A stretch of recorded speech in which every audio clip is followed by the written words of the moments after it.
నమస్తే అండి అందరికీ. నేను మీ Madhavi Krishna. Welcome to my channel Madhavi Krishna's Navarasa Kathamalika Telugu audio stories. అత్తాకోడళ్ళు సవాల్ 8వ భాగం. నాన్న, ఈమెకి ఏ పద్ధతిలోనూ నచ్చ చెప్పలేం, ఎందుకంటే వినే రకం కాదు అన్నాడు శ్యామ్. ఏమీ మాట్లాడలేకపోయాడు సత్యదేవ్. అమ్మ, ఏమీ అనుకోకుండా తన భోజనం సిద్ధం చేస్తే నేను వచ్చి తీసుకెళ్తాను చెప్పి మరి ఇక వాళ్ళకి మాట్లాడే అవకాశం ఇవ్వకుండా త్వరగా మెట్లెక్కి మేడ మీదకి చేరుకున్నాడు శ్యామ్.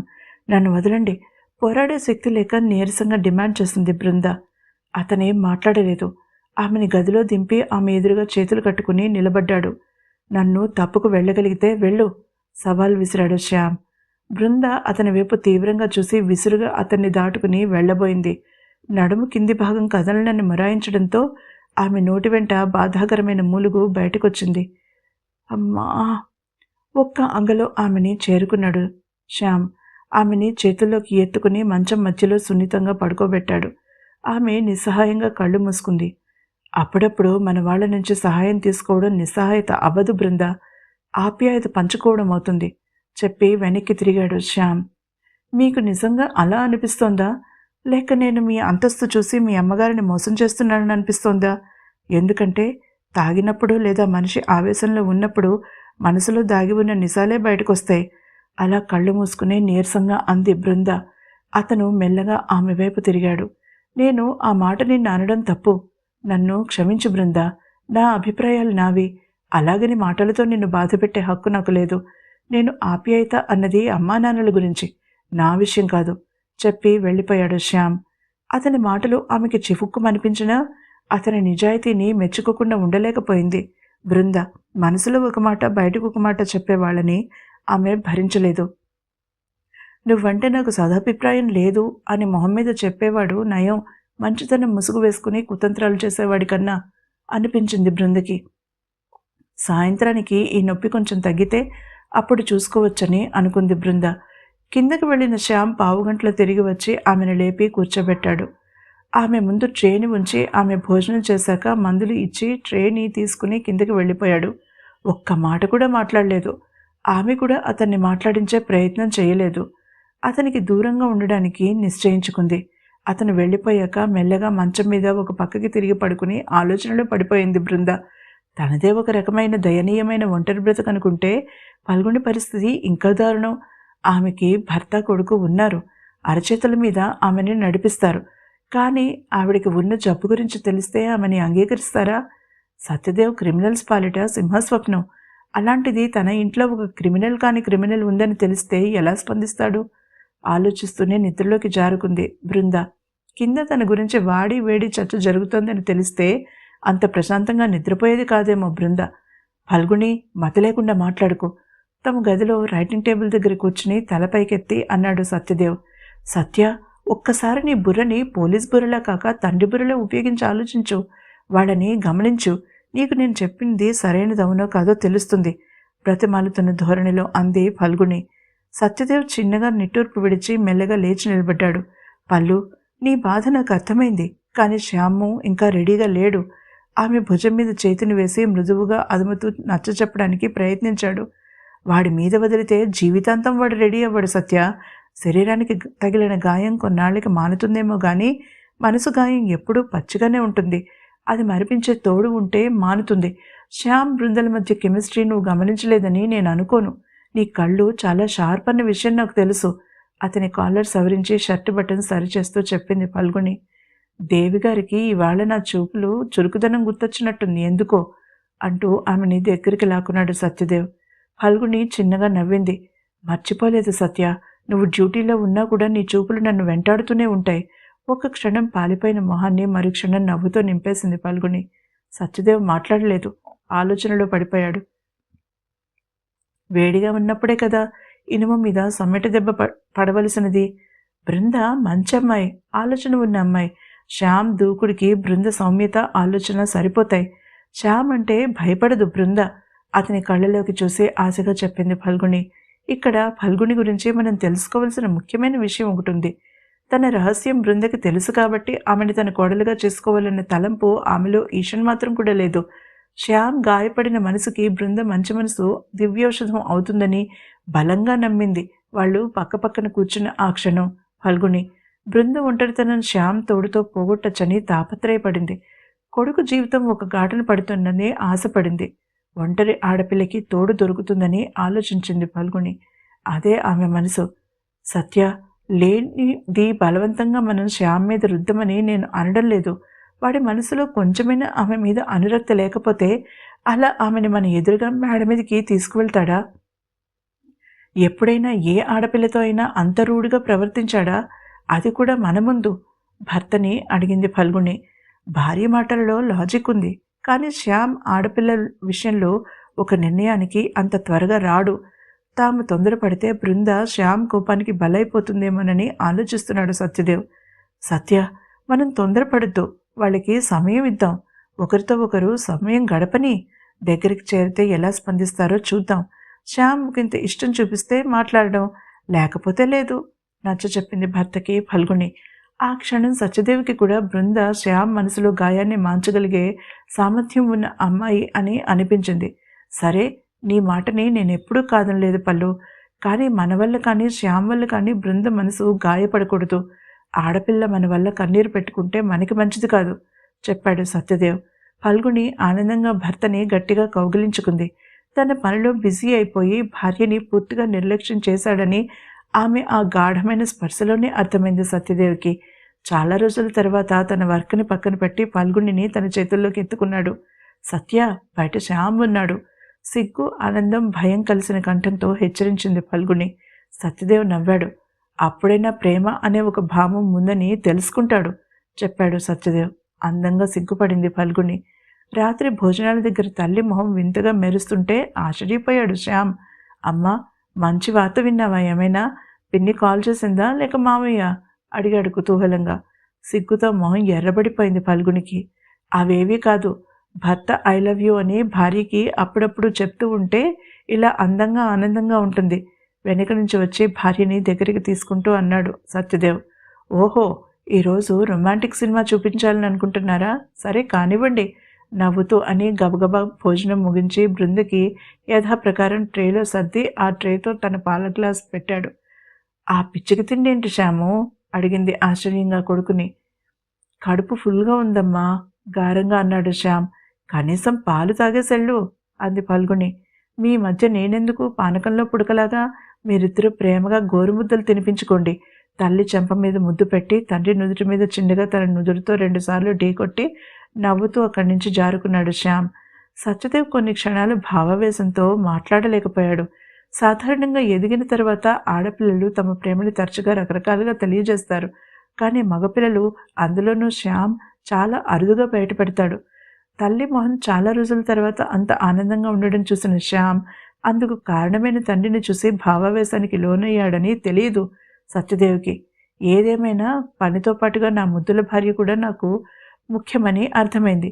నీకు మాటిస్తున్నాను పల్లు, 15 రోజులకు ఒకసారి ఖచ్చితంగా నా సమయంలో ఒకరోజు మొత్తం మనకి కేటాయిస్తాను, ప్రేమగా అన్నాడు సత్యదేవ్. ఆనందంగా నవ్వింది ఫల్గుణి. మేడ మీద బృంద గదిలోకి వెళ్ళిన శ్యామ్ మౌనంగా ట్రే ఆమె ముందు పెట్టాడు. హఠాత్తుగా తమ మధ్య ఏదో అడ్డుతెర లేచినట్టుగా అనిపించి అనీజీగా ఫీల్ అయ్యాడు శ్యామ్. థ్యాంక్ యూ, మర్యాదగా అంటూ మంచం మీద నుంచి లేచి టేబుల్ దగ్గరికి వచ్చి పాల గ్లాస్ వైపు చూసింది. అంతా తిని నేను పాలు తాగలేను, చెప్పింది బృంద. అంతా నీకే కాదు, నువ్వు ఒంటరిగా భోజనం చేయలేవు కదా, నీకు కంపెనీ ఇస్తా అంటూ చకచకా 2 ప్లేట్లలో అన్నం వడ్డించాడు శ్యామ్. ఆమె అతన్ని పరీక్షగా చూస్తూ నిలబడింది. స్టేరింగ్ నేరమని తెలుసా? అతని ప్లేట్లో కూర పప్పు వేస్తూ అడిగాడు శ్యామ్. ఏంటి? అర్థం కాక అడిగింది బృంద. స్టేరింగ్ అంటే తదేకంగా ఒక వ్యక్తి వైపు కన్నార్పకుండా చూడడం సెక్షువల్ హెరాస్మెంట్ కిందకే వస్తుంది, అన్నాడు నవ్వుతూ. అది ఆడవాళ్ల విషయంలో అని మాత్రం చెప్పలేదు అతను. పనిచేసే ప్రదేశాలలో స్త్రీలు కూడా ఇబ్బందులు ఎదుర్కొంటూ ఉంటారు. వారి బాస్ వల్ల కావచ్చు, కొలీగ్స్ వల్ల కావచ్చు, ఎవరి వల్లైనా కావచ్చు. Sexual advances, verbal, non verbal అంటే సెక్షువల్ అడ్వాన్సెస్ని ప్రేరేపిస్తూ మాటలు, చేతలు, చూపులు, పోర్నోగ్రఫీ చూపించడం లాంటివి హేయమైన చర్యలన్నీ పాష్ యాక్ట్ చట్టంలోకి వస్తాయి. ప్రతి స్త్రీ తెలుసుకోవలసిన చట్టం ఇది. రూల్ 14 ప్రకారం మాలిస్టేషన్ జరిగిందని అబద్ధపు ఫిర్యాదు, అబద్ధపు సాక్ష్యాలు ఇస్తే అది శిక్షార్హం.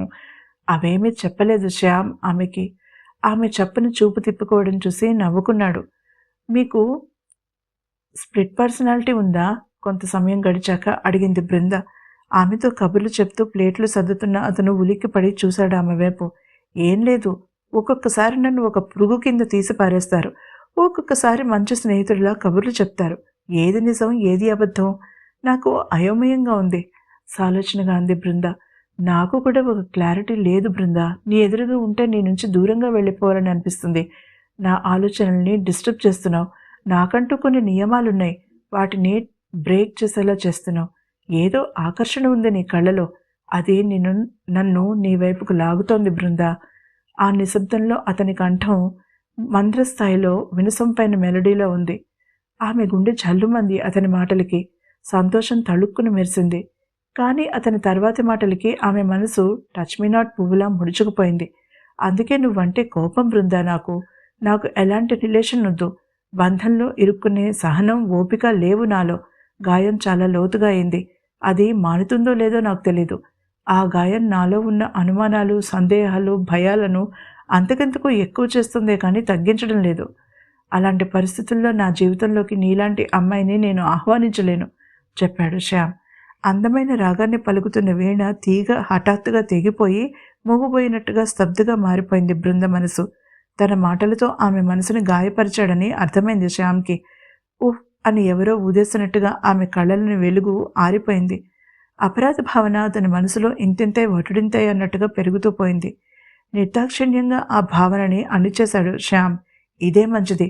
తమ మధ్య ఉన్న ఆకర్షణ మొగ్గలోనే తుంచేయాలి.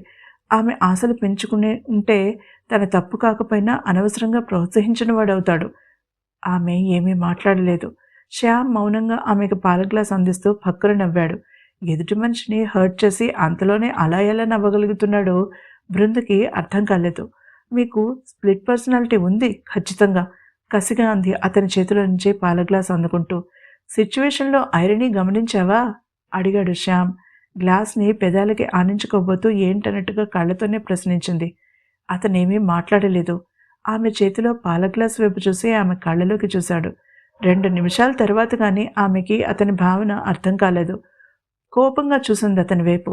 సిగ్గుతెర ఆమె మొహాన్ని కప్పడం చూసి అతని పెదాల మీద చిరునవ్వు ప్రత్యక్షమైంది. పాలు గటగటా తాగేసి ఖాళీ గ్లాస్ అతనికి అందించింది. సగం నాకు ఉంచాలి కదా ఆట పట్టించాడు శ్యామ్ బృందని. మీకు తగులుతాయి నా చేతిలో దెబ్బలెప్పుడో. ఐ హేట్ యూ, పొండి కోపంగా అనేసి మంచం మీద కూలబడింది బృంద. ఆమె పై పెదవికి అంటిన పాలనూరుగా పిల్లి మీసంలా ఉంది. నవ్వొచ్చింది శ్యామ్కి. ఇంతలో బయట మాటలు వినిపించాయి అతనికి. తల్లిదండ్రులు బృందని చూడడానికి వస్తున్నారని అర్థమైంది. అతని గుండె ఒక్క క్షణం ఆగి కొట్టుకుంది. ఆ క్షణం అతని మనసుకి తోచింది చేశాడు. ఒక్క అంగులో ఆమెను చేరుకుని ఆమె తేరుకునే లోపుగా తన నాలికతో ఆమె పై పదవికి అంటిన నురగని తుడిచాడు. ఆమె తేరుకుని కోపంగా అరిచే లోపుగా 4 అడుగుల దూరంలో ఉన్నాడు శ్యామ్. ఇప్పుడు ఆ నురగ అతని పై పెదవికి మీసానికి అంటింది. ఆమె కళ్ళు విశాలం చేసుకుని అపనమ్మకంగా చూసింది అతని వైపు. మెల్లగా లేచి నిలబడింది బృంద. అంతలో తలుపు మీద సున్నితంగా తట్టిన శబ్దమైంది. వాళ్ళు స్పందించే లోపుగా తలుపు తెరుచుకుంది. భోజనం పూర్తయిందా బృంద ప్రేమగా అడిగింది లోపలికి వస్తూనే ఫల్గుణి. ఆమె వెనకే లోపలికొచ్చాడు సత్యదేవ్. కట్రాటలా బిగుసుకుపోయి నిలబడిన ఇద్దరినీ వింతగా చూశాడు అతను. కొడుకు చేతిలో పాల గ్లాసు మీద అతని చూపులు కేంద్రీకృతమై ఉన్నాయి. బిగించి పట్టుకున్నాడు శ్యామ్ గ్లాసుని. బృంద పెదాలు బిగించి అయోమయంగా నిలబడింది.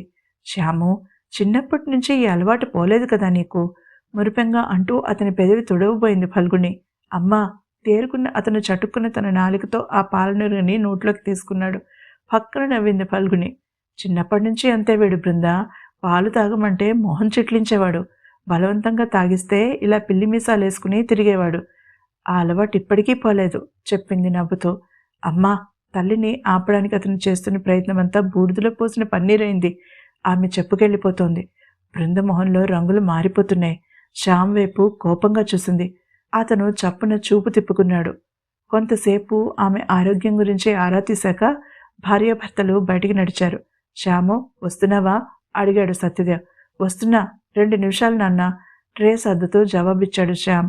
వాళ్ళ వెనకే నిశ్శబ్దంగా తలుపు మూసుకుంది. బృంద ఆయ్ చెప్పబోయాడు. బయటికి వెళ్ళండి శ్యామ్ కఠినంగా చెప్పింది బృంద. నేను చెప్పేది విను అతను బ్రతిమాలుతున్న ధోరణితో అన్నాడు. ఏం వినను శ్యామ్, మీరు నా మీద కన్సర్న్తో వచ్చారనుకున్నాను. మీరు పాలు తాగడం ఇష్టపడక అందుకు నన్ను ఉపయోగించుకున్నారా? అది వినాలా? మీకు నేను ఇష్టం లేదు. అయినా కూడా నాతో ఇంత సమయం గడపడం వెనుక కారణం ఉందని మీరు చెప్తే వినాలా? ఆవేశంగా అడిగింది బృంద. దుఃఖంతో ఆమె గుండె పగిలిపోయేలా ఉంది. అతను తనని ముద్దాడినట్టుగా చాలాసార్లు ఊహించుకుంది. కానీ ఇలా అవసరం కోసం తాగుతాడని అనుకోలేదు. స్టాప్ ఇట్ బృంద, నా వల్ల తప్పు జరిగింది, ఒప్పుకుంటున్నాను. ఆమె ముందుకు వచ్చి నిలబడి సీరియస్గా అన్నాడు. శ్యామ్, ఏ తప్పు? నేనంటే ఇష్టం లేదని కుండబద్దలు కొట్టినట్టు చెప్పడమా, లేక అలా చెప్పాక కూడా మీ విషయం బయటపడుతుందని నన్ను ముద్దు పెట్టుకోవడమా? నిలదీసింది కళ్ళ నిండా నీళ్లతో బృంద. అతనిలో కోపం హద్దులు దాటింది. అది తన మీద తనకి అదుపు లేనందుకు కోపం. ఆమె మనసుతో తను ఆటలాడుతున్నాడన్న నిజం భరించలేక కోపం. తన తప్పును సరిదిద్దుకునే అవకాశం ఆమె ఇవ్వడం లేదన్న కోపం. ఆమెను విసురుగా తన వైపుకు లాక్కున్నాడు. ఆమె ఇంకా బలహీనంగా ఉందని శ్యామ్కి తెలుసు. అయినా బృంద మీద మోహం, ఆకర్షణ, ఇష్టం అతన్ని అదుపు తప్పేలా చేశాయి. అందుకు మరింత కోపం.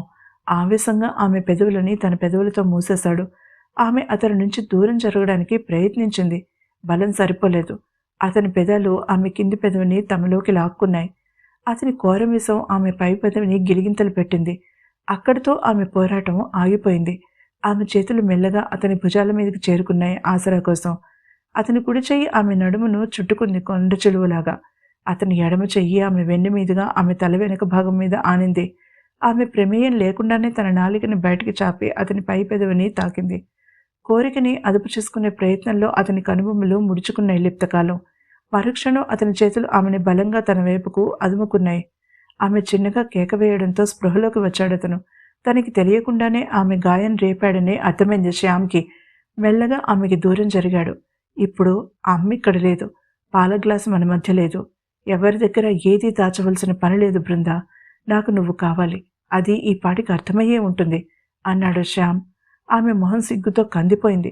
కేవలం శారీరకంగా మాత్రమే నేను నిన్ను ప్రేమించలేను. స్పష్టంగా చెప్తున్న అతన్ని ఎలా అర్థం చేసుకోవాలో బృందకి అర్థం కాలేదు. మనసులో అభిమానం లేకపోయినా ఇంత నీచంగా మాట్లాడే కుసంస్కారం అతనిలో ఉందంటే ఆమె నమ్మలేకపోయింది. అతను కావాలనేలా మాట్లాడుతున్నాడని అతని చూపు తిప్పుకోవడాన్ని బట్టి ఆమె అర్థం చేసుకుంది. కారణం తెలుసుకోవాలనే పట్టుదల పెరిగింది బృందలో. కానీ ప్రస్తుతానికి అతనిదే పై చెయ్యి అని ఒప్పుకుని అతని వైపు నిర్లిప్తంగా చూసింది. నిజంగా నాకు కూడా మీరంటే అంత వెర్రి కోరిక కలిగి మనసుతో పనలేదు అనిపించిన రోజున మీ దగ్గరికి నేనే వస్తాను శ్యామ్. ఇక మీరు వెళ్ళొచ్చు యథాలాపంగా చెప్పేసి పక్క సర్దుకుని పడుకుండిపోయింది అటు తిరిగి. స్థాణువై నిలబడిపోయాడు శ్యామ్ సుందర్. ఆమెని రెచ్చగొడితే కోపంలో ఈడ్చి కొడుతుందనుకున్నాడు. ఆ దెబ్బ తన తప్పుకి సరి అనుకున్నాడు. కానీ ఏం జరగనట్టు అలా పడుకుంటుందనుకోలేదు. నీ అనుమతి లేకుండా ముద్దు పెట్టుకున్నాను, కోపం లేదా? ఆమెని విసురుగా తన వైపుకు తిప్పుకుంటూ అడిగాడు శ్యామ్. నాకిష్టం లేకపోతే మీరు ఈ పాటికి ఇలా తిన్నగా నిలబడి ఉండరు. నేల మీద ముడుచుకుని పడుకుని బాధతో కేకలు వేస్తూ ఉండేవారు. గుడ్ నైట్ చెప్పి కళ్ళు మూసుకుంది బృంద. తలలో నరాలు చిట్లిపోతాయేమో అన్నంత కోపం తన్నుకొచ్చింది శ్యామ్కి. టేబుల్ మీద ఉన్న మందుల్ని ఆమె మీదకి విసిరాడు. ఇవి వేసుకుని పడుకో అన్నాడు కోపంగా. ట్రే తీసుకుని బయటికి వెళ్తున్న అతన్ని ఈలవేసి మరీ పిలిచింది బృంద. తలుపు శబ్దం కాకుండా వేయండి ప్లీజ్. అయినా దీన్ని శారీరక సుఖం కోసం పాకులాడడం అనరు. ఎదుటి వ్యక్తి మీద కంపాషన్ చూపించడం అంటారు. మాత్రలు చూపిస్తూ చెప్పి కళ్ళు మూసుకుంది బృంద. క్షణకాలం స్తంభీభూతుడైన అతను విసురుగా మెట్లవైపు నడిచాడు. శ్యామ్, బృందల మధ్య ఏం జరుగుతోంది తెలుసుకోవాలంటే తప్పకుండా తర్వాతి ఎపిసోడ్ని వినండి. ఈ ఎపిసోడ్ కనుక మీకు నచ్చినట్లయితే తప్పకుండా లైక్ చేయండి. అలాగే నా ఛానల్ని సబ్స్క్రైబ్ చేసుకోవడం మర్చిపోకండి. తిరిగి మరొక ఎపిసోడ్తో కలుద్దాం. అంతవరకు సెలవు.